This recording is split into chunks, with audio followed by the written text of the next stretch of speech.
Okay, yeah. So it's been a few weeks. It's been over a month, and I usually start preparing the class on Shabbos afternoon, especially this time of year when there's a long Shabbos afternoon. So started preparing the class, and I thought it would be hard to get back into it. It's already been, I don't know, 6 weeks, I think, since the last class.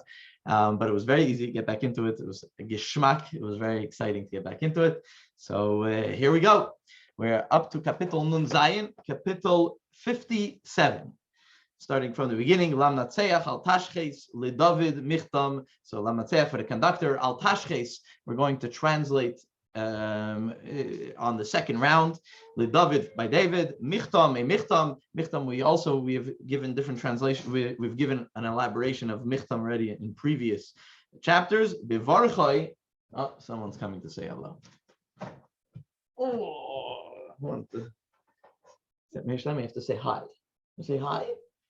You're like this. Say hi. The best part of the share. When he gives it. How beautiful! Hey, what you doing, little buddy? What's it like you? Say hello. Yeah. Say, tell them about the Tehillim. Yeah. Okay. Yeah? No, he's not going to clap. Mommy wants you to clap. You're going to clap? Not if you want me to. Okay, say bye, everybody. I go sleeping. Right? You going to go schlafen? Yeah? Good night. Good night. Got a story to tell you. Okay, back to Tehillim we go. Yeah. Okay, so we'll start again. Lam Natseach for the conductor, Al Tashches. We'll translate again at the second round. LeDavid by David, Michtam a Michtam. When he's running away from King Saul in the cave. Pasuk Beis, Pasuk number 2, Chaneni Hashem, Chaneni. Hashem, find favor for me. But it says Chaneni twice, which again, we'll talk about again on the second run. Ki becha chasaya nafshi, because my nefesh, my soul, puts its refuge in you Hashem. Ubetzil knafecha, and in the shadow of your wings, Hashem, echse, I take refuge. Again, from the same word, chasaya, echse, the same word. Ad yavar havais, until this havais passes. Havais translates over here as a disaster, until the negativity, until the thing that David HaMelech is dealing with passes. And this also we'll talk more on the second run.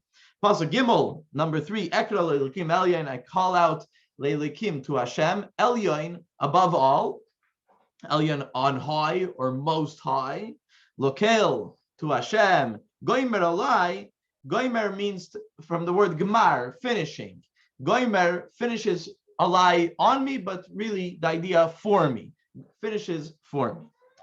Yishlach mishamayim v'yoshieni. He should, or he will send mishamayim from heaven v'yoshieni, and will save me.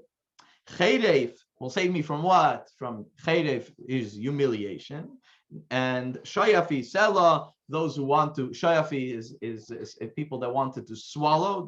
The idea is to swallow.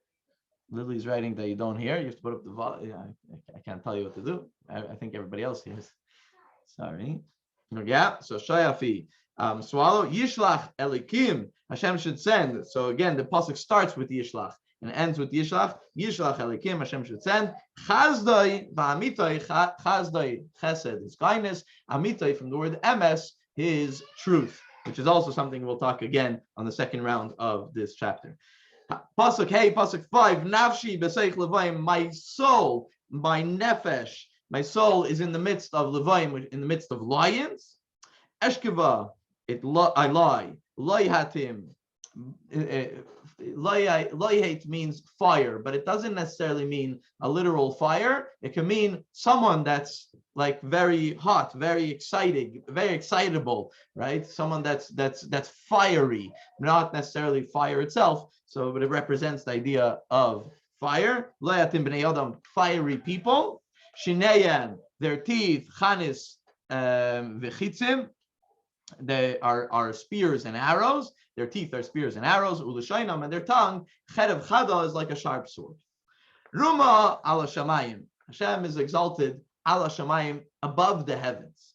Elikim Hashem al kol haaretz kvedecha. Your glory is upon the whole earth. Reshes heichinu lifamai. Going back to these people, reshes, they put traps. Lifamai, they prepare traps. Lifamai, for my steps, meaning that I should fall into their traps. Kofaf nafshi, bend. If you the brachas you say in the morning, one of them is zoikev kefufim, right? What does it mean? We thank Hashem for standing upright those who are bent over. So kofaf, from the word kefufim. So these people bend down, nafshi, my soul. Karu lefonai shicha, they dug a pit. Shicha is a pit. Siach is a pit. They dug a pit before me, and naflu b'seichel, and they fall into that pit. Nochain libi elikim, pasuk number 8. My heart is nochain. Nochain means true. True could mean faithful, stayed on the true path. So nochain means true.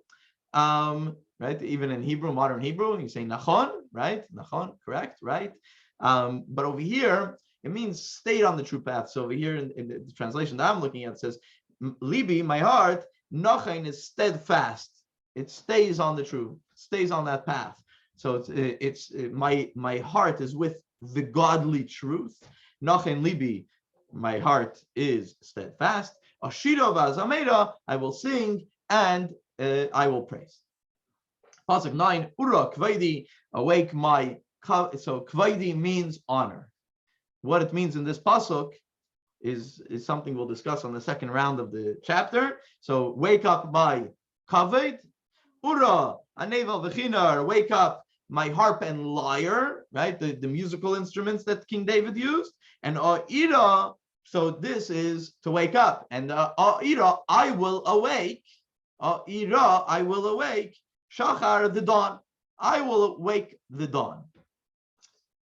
I will thank you amongst the nations, Hashem. As amercha ba'al umim, I'll praise you amongst the people. Ki gadol ad shamayim chazdecha, because your kindness, your chesed, goes way up, all the way to the heavens.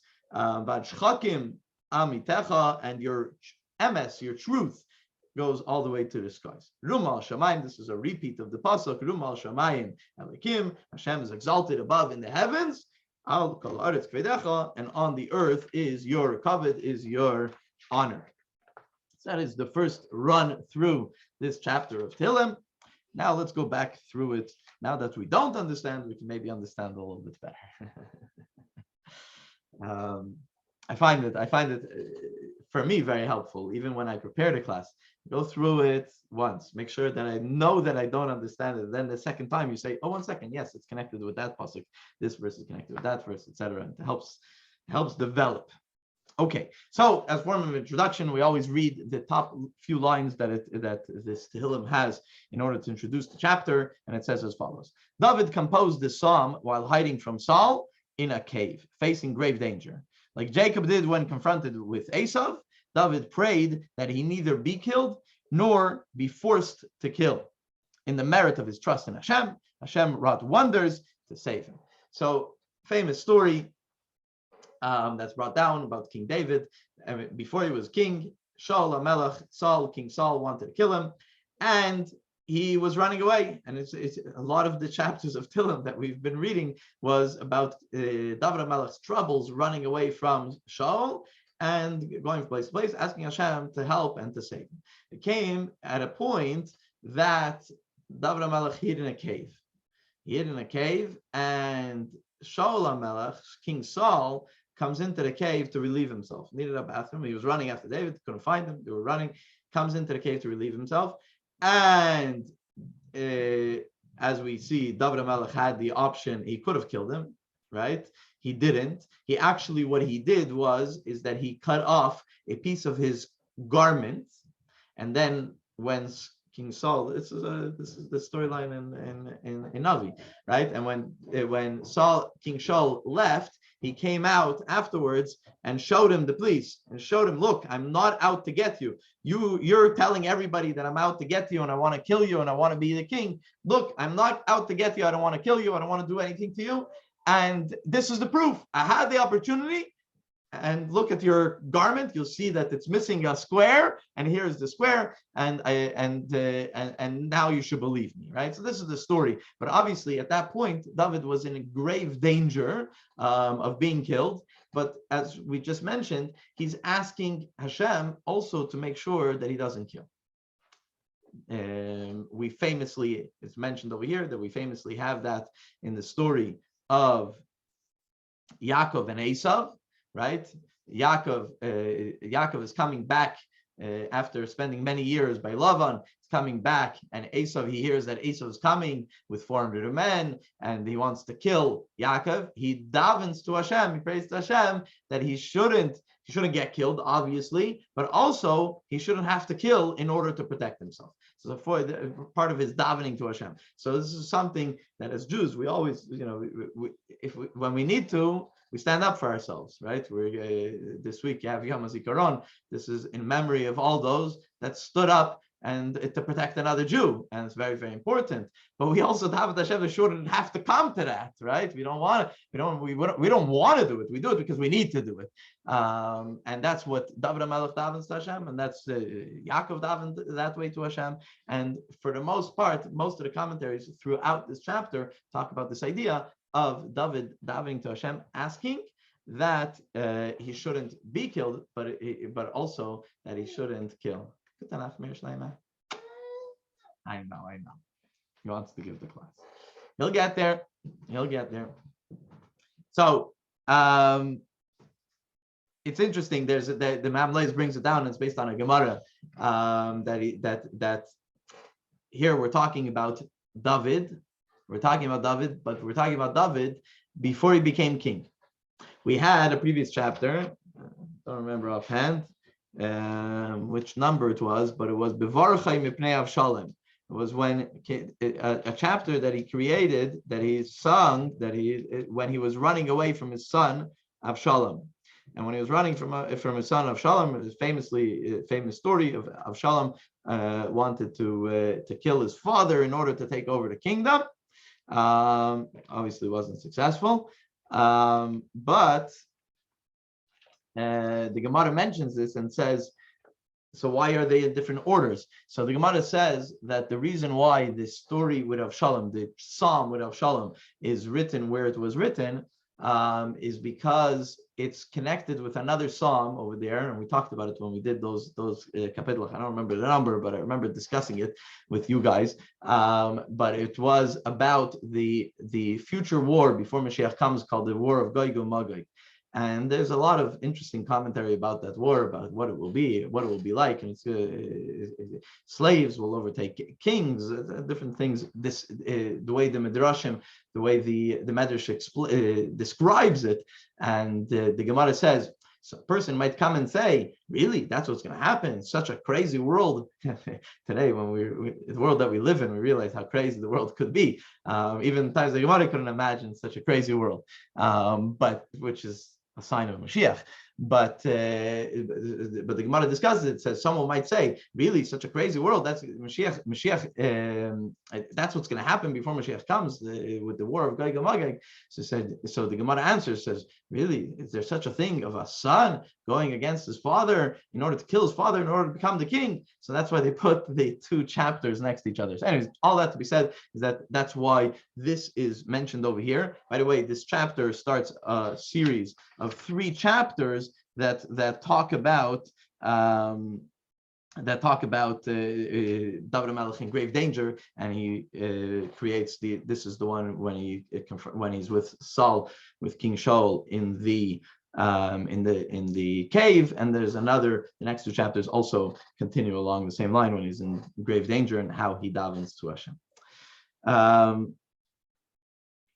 the Malbim, actually, we mentioned that David is davening to Hashem that he shouldn't get killed, and also that he shouldn't kill. So the Malbim actually splits it, and he says that the first 7 psukim, the first 7 verses of this chapter, is David HaMelech asking Hashem to make sure that he doesn't get killed, and then the next, starting from pasuk Ches, so pasuk 8 through 12, is where he davens that he shouldn't kill, he shouldn't come to a situation where he will have to kill, especially Shaul, who is a king, and he was not just any king, he was anointed to be king, so it's a special status that Shaul had, and he wanted to, Hashem should take care of what he needs to take care of, promised David that he'll be king, so in the right time he'll be king, but meanwhile he didn't want to take anything into his own hands, and he davened to Hashem that it shouldn't come to that. Okay, so let's go into it, chapter 57, pasuk number 1. Lamatzeach for the conductor. Al tashches. So what does al tashches mean? So al tashches means don't destroy. Right? Parents ever told you when you were kids, don't throw that out. It's bal tashches, right? It's the same thing. We don't destroy things. It's a very Jewish thing that we don't destroy. If we have an opportunity to use something, use it again, etc. We're very careful not to destroy it. That's where this word comes from. So al tashches, this, according to Rashi, is David HaMelech davening to Hashem, al tashches, I shouldn't get destroyed, I shouldn't get killed. Right? He's in a tough situation. Al tashches, I shouldn't get killed. The Mamlei says that there are commentaries that say that tashches is a type of instrument. If you remember, throughout the different chapters of Tehillim, many of them start with a unique word and usually are referring to a different type of instrument for different times. So there are commentaries that say the tashches is also a type of instrument. But the Even Ezra over here on this pasuk comes and he says like this: David HaMelech, he's hiding in a cave. So he's hiding in a cave. A cave, he's protected. In a cave, he knows that nothing's going to happen to him. He's in a cave. You can't find him in the cave. Nobody even knows that he's in a cave. But even when he's in a cave, he recognizes that whatever happens is because Hashem wanted it to happen. Meaning, even this saving, yes, yeah, you have to do your part. A person has to do their part. David did his part in order to make sure that he doesn't get killed. But ultimately, why is he being saved? Where does the salvation come from? Salvation comes from Hashem. It comes because of God, and this is what he recognizes. So he mentions this, that he's running away from Shaul, but Chaneni Hashem, even though he's in a safe spot and he feels secure, he's still asking Hashem to make sure, and mentioning and recognizing that he's putting his faith and his trust in Hashem. Pasuk 2. Pasuk Beis, Chaneni Elikim Chaneni. Chaneni, find favor. Hashem, find favor. Why mention it twice? So Rashi comes and says, Chaneni, find favor that I don't get killed. Chaneni, find favor that I don't kill. This is, again, as I mentioned from the beginning, this chapter is David HaMelech asking for 2 things. He's asking for 2 things that actually the Rebbe brings down in a mimer, in a Hasidic discourse. So how could it be that someone can have 2 paths, do 2 things? We're human beings. We put 1 foot in front of the other. We don't do 2 things at once. If you do 2 things at once, both of them are not done right, right? People celebrate being multitaskers. Focus on 1 task at a time. You'll do it better, and you'll do more tasks in the long run. It's coming from a man, granted, but still. But that's so the Rebbe asks, how could it be that he's asking for 2 things? And I shouldn't kill, I shouldn't get killed. And he says that someone that's so devoted to Hashem, so he could ask Hashem for 2 things at the same time. So the whole mimer of the Rebbe about that idea, but a side note.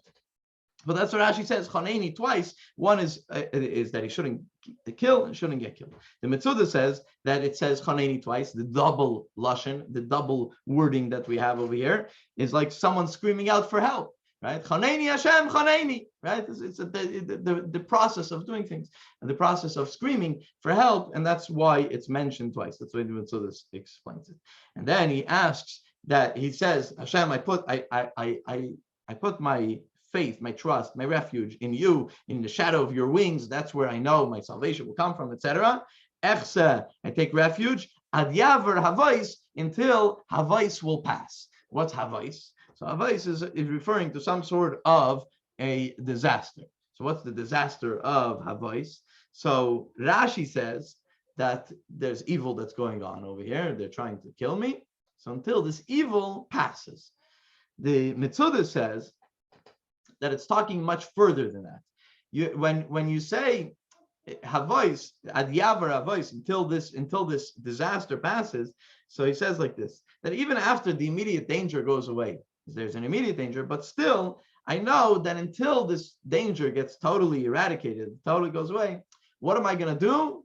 B'tzel knafecha echsen. I'm going to put my refuge. I know that my refuge comes from being in the shadow of your wings, that everything, my salvation will come from Hashem. So that's ad yaver avos, until this is totally over, not just that it's momentarily over, that this current danger passes. I know that until, and what's David obviously referring to, until he's actually going to become David Melech Yisrael, until he's going to become the king, which he was promised by Hashem that through Shmuel, through the prophet, he's going to become a king. So until that happens, that's the havos, the disastrous things that are going on, and the negativity that's going on. Until that passes, I put my faith and I put my trust in Hashem. Pasuk Gimel, Pasuk 3. So Ekra Lekim Elyon, I call out to, I have called out to Hashem, Elyon Most High. So what does it mean, Elyon Most High? So it's referring to Hashem who is above. But so the Mitzudas mentions that it's referring to Hashem that's above, but V'yad, the hand of Hashem, is obviously involved in everything that goes on below. The Radak says that even though when you talk about the hierarchy between in the Jewish people, King Saul is on a higher level than David HaMelech. So what does David say? Ekro lelikim Elyon. And I'm calling out to someone that's even higher. Elyon above. What's Elyon above? What's Hashem above? That he's calling out to Hashem that's even above the higher level of the current king of the Jewish people. And that's why he mentions Ekra. I call it Hashem, not just I call it Hashem, but Elyon, way above, above Saul, King Saul.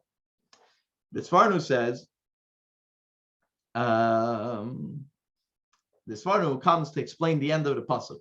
So I mentioned when we went through it the first time. So he calls out Hashem above, right? Lokel goimer alai, who finishes for me. What does it mean, finishes for me? Here, the English translation tells me who fulfills for me, or to me, or fulfills his promises to me. So goimer means to finish, but the fulfillment is the end, right? So what's the fulfillment?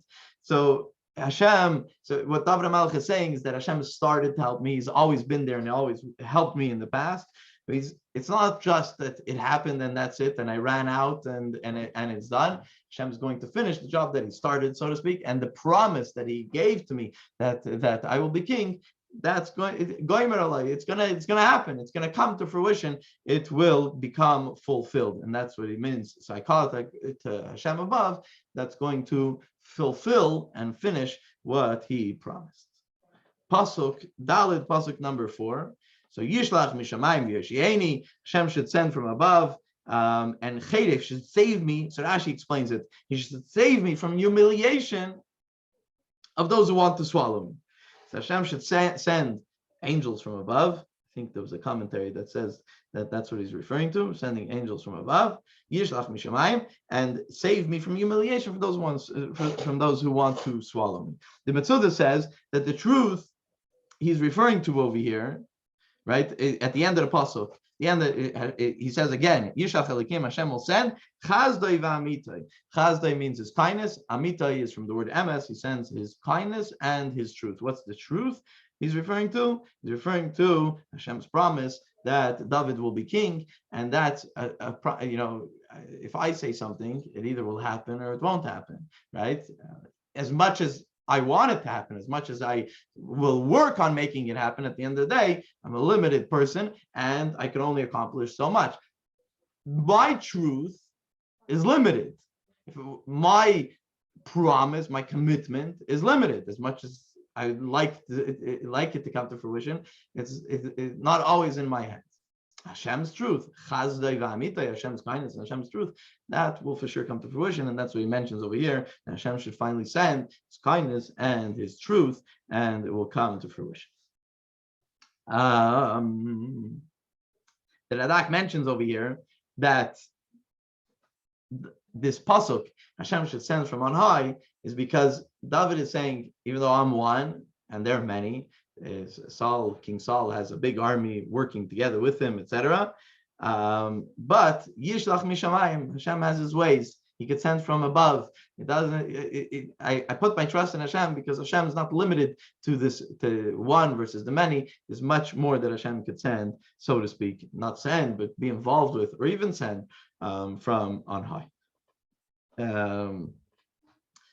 The Malbim over here has an interesting pirush on this pasuk, has an interesting way of learning this pasuk.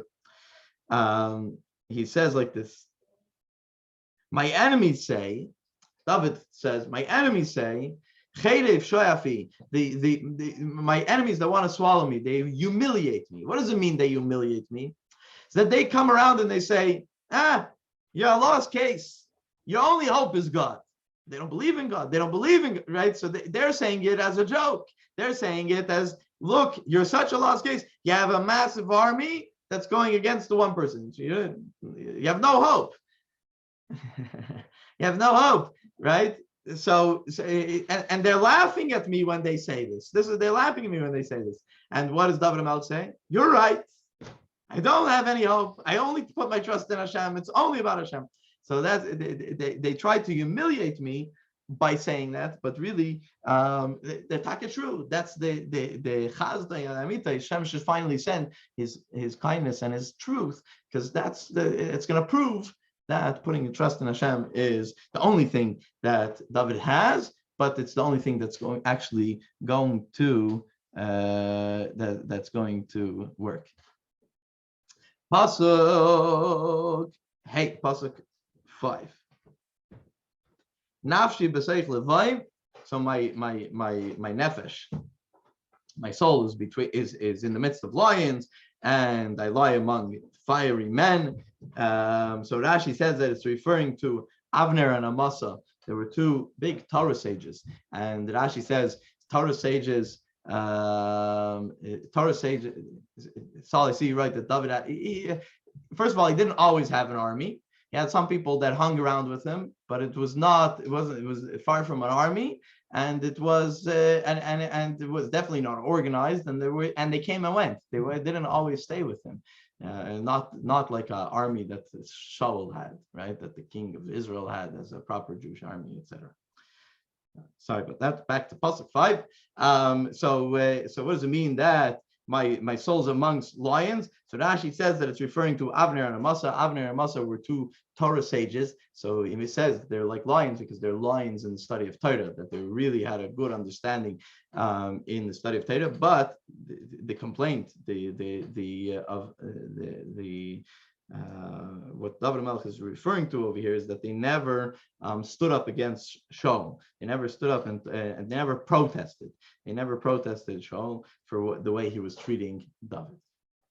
The Metzudah says that it's not talking about Torah scholars, it's talking about real lions, that my enemies want to rip me apart like lions rip someone apart. And the Radak says that these people, the same people that he's referring to, Shaul's people that want to rip me apart like a lion, are also hot-headed. They're eshkevaloyatim. They're fiery. They're hot-headed people, and they're like on fire to destroy me. And then the end of the pasuk is referring to, whether it's teeth that are like spears. Why does he use teeth? Are the analogy of teeth are like spears and arrows, and then tongue is more like a sword.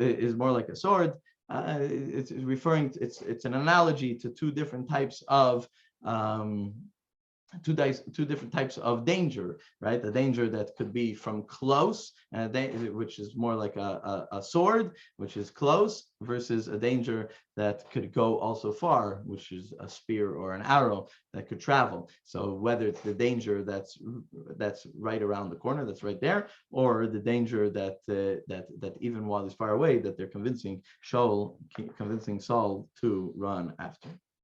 Pasuk Vav, Pasuk 6. So Ruma al Shemaim Elikim al Kolis Kvedecha, Hashem is exalted above, and his glory, his kavod, his honor is upon the earth.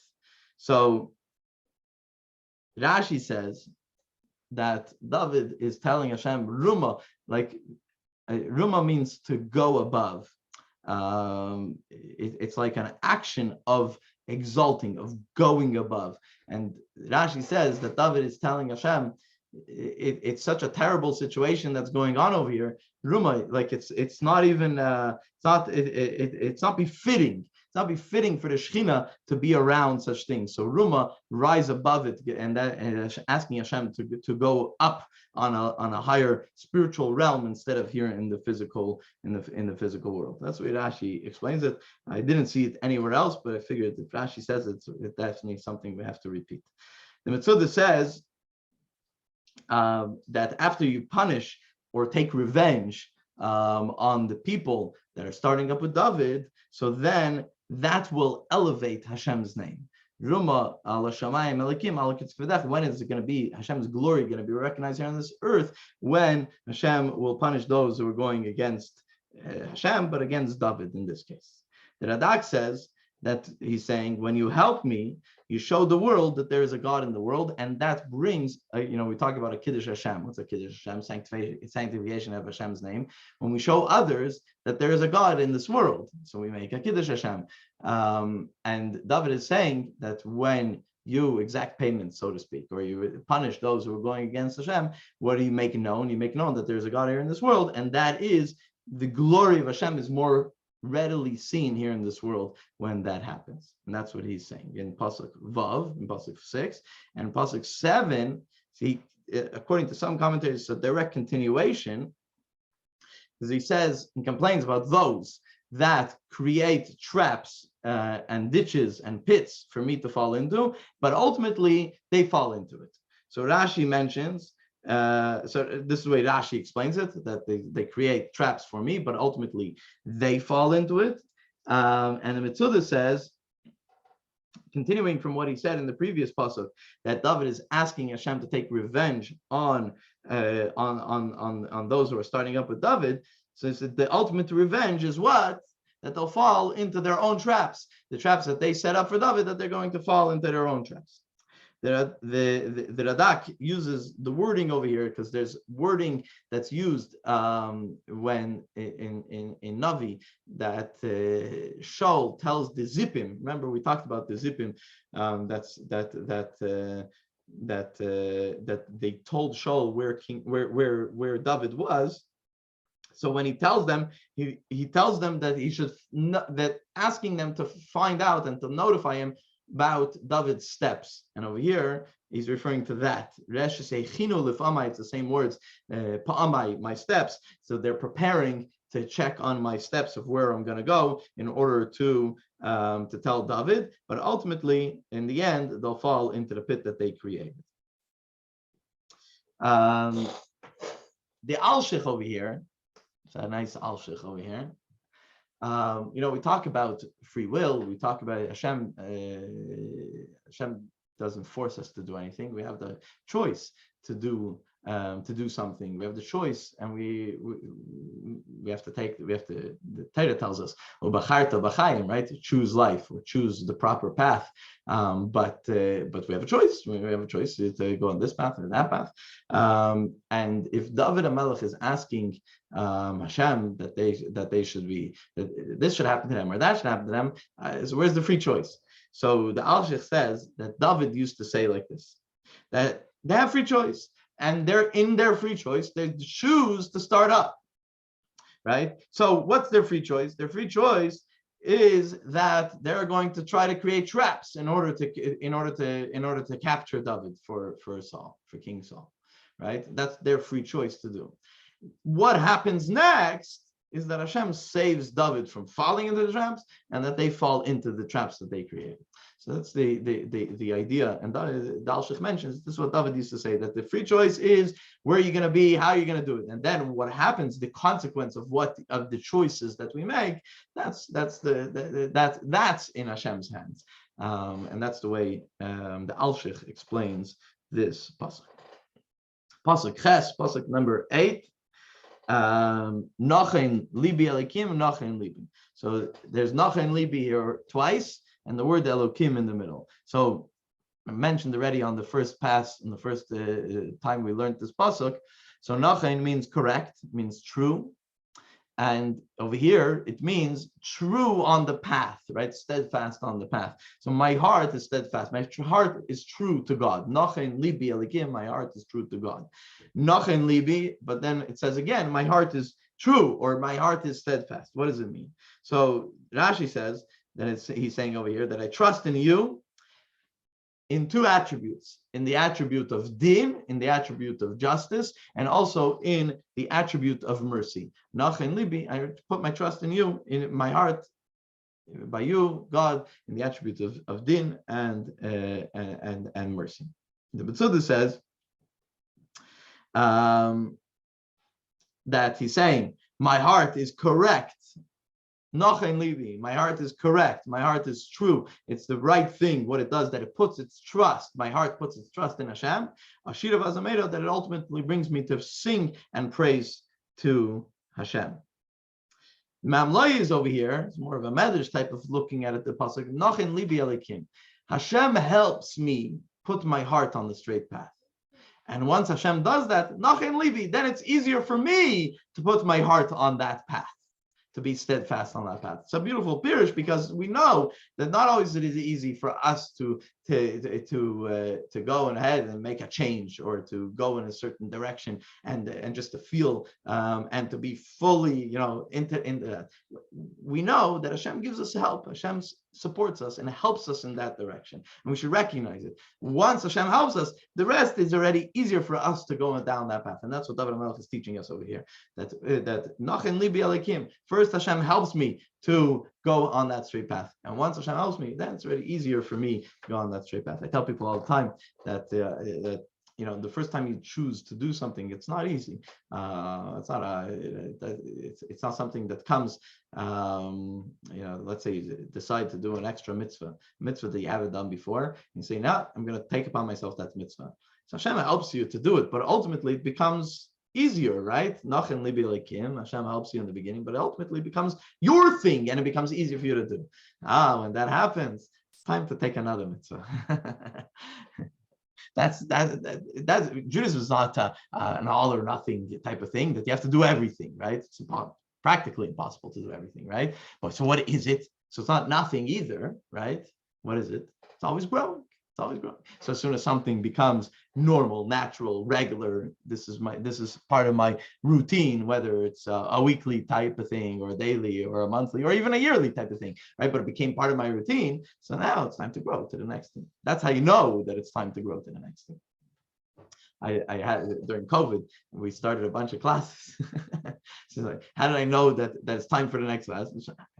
Whatever I was doing felt natural. It was nice. So I had to push myself into the next one. That's one of the aspects of growing in our Judaism, growing in our connection to Hashem. The Meiri over here in pasuk, we're still in pasuk 8, right? The Meiri says that Nachen libi Elokim, that throughout all my troubles, I always stayed steadfast. My heart was always there and connected to Hashem. Always, no matter what. Even when someone goes through a troubled time and their mind is focused on, literally, like David was trying to save his own life, you could forget it for a moment of what's going on around you, etc.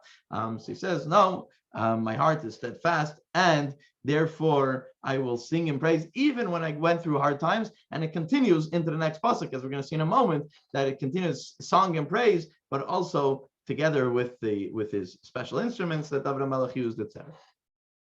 The Alshich says, similarly, that even though David HaMelech was focused on all the danger that was going on around him, but what was true before the danger started, Nachen Libi, what was true in my heart before is Nachen Libi even now. So that's again the double words here in the pasuk is saying what was Nachen, what was correct then is Nachen is correct now, and therefore he finishes that pasuk, Ashira v'Azamela, I will sing and praise Hashem.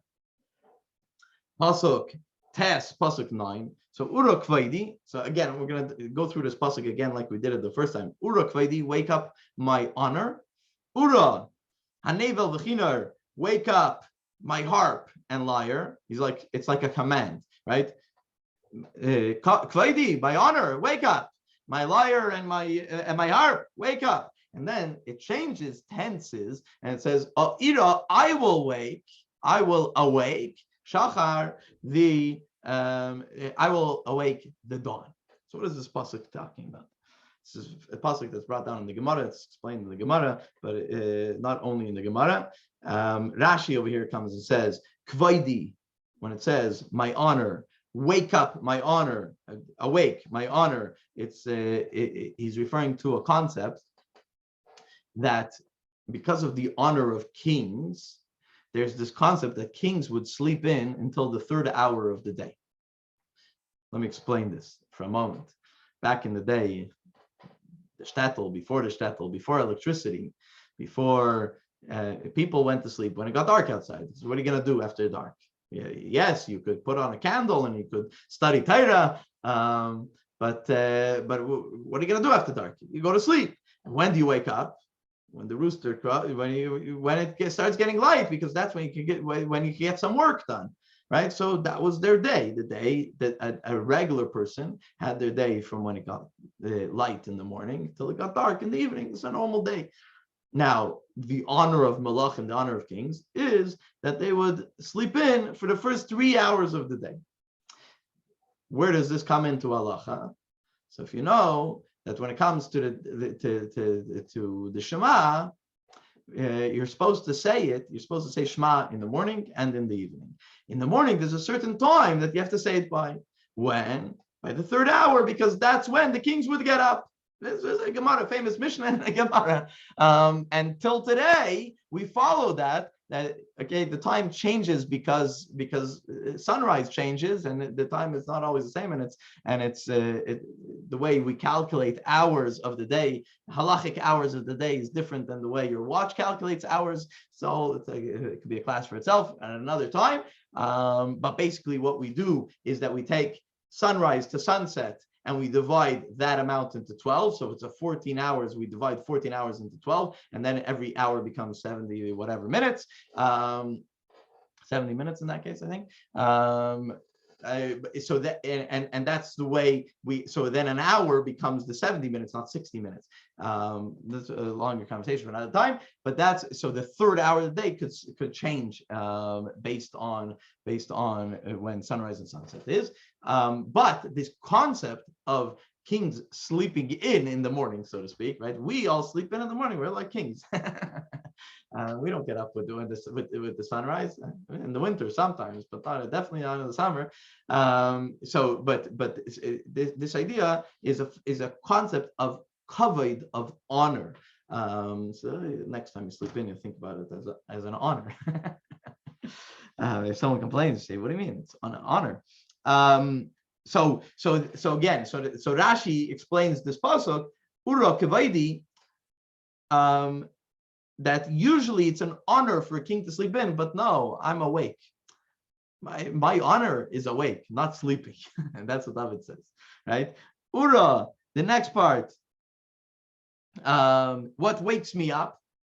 Ura hanevel v'chinar, awake is my harp and lyre. So there's a famous, the Gemara mentions this, that the Medrash mentions this, that there was on top of David HaMelech's bed, on the top of his bed, hanging on the wall, was his harp and lyre. That's where they hang. And at midnight there was a special ruach tzvainis. There was a northern wind that would always come at midnight, blow through the window and play on the harp and the lyre, and that's what would wake up David HaMelech. He would wake up at midnight and spend the rest of the night studying Torah, which he ends off, or Ira Shachar, sunrise, Shachar, dawn doesn't wake me up. I wake up the dawn, right? Because he is up through the night and he wakes up the dawn. So this is what this pasuk means. So the way that Rashi explains it based on Medrash and Gemara. The Gemara Brachas also has a whole discussion. There's an argument in the Gemara of exactly how he would sleep. Would he actually sleep until midnight? There's even an opinion that he would just take a dramel until midnight, take a nap until midnight, and then he would wake up and study Torah. Or, according to the other opinion, he would sing songs and praise Hashem at that time, not learning Torah. So there's different opinions. This is based in a Gemara and a Gemara Brachas. There's Tehillim Hashem says.